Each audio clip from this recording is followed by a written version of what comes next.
नवी मुंबई विमानतळाभोवती मेट्रोचं जाळं विस्तारणार आहे। 2 मेट्रो मार्गिकांसाठी सिडकोचा प्रस्ताव आहे। प्रकल्प अहवाल मंजुरीसाठी राज्य सरकारकडे हा प्रस्ताव देण्यात आलाय। प्रस्ताव मंजूर झाल्यास लवकरच काम सुरू होणार आहे।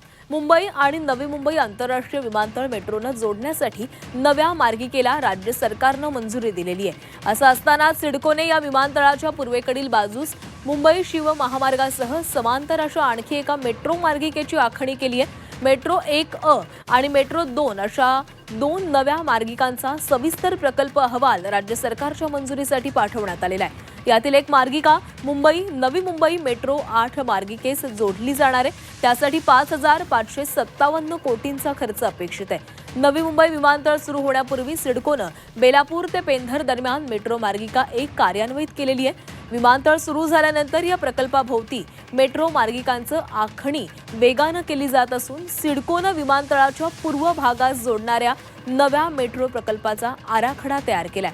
त्यामुळे नवी मुंबईतील वाशी ते बेलापूर दरम्यान मेट्रोचा विस्तार होणार असून ही मार्गिका बेलापूर सागर संगम या नव्या मेट्रो मार्गिकेनं ते जोडण्याचा प्रकल्प आखण्यात आलेला आहे। या संबंधीचा सविस्तर प्रस्ताव राज्य सरकारच्या मंजुरीसाठी पाठवण्यात आलेला आहे।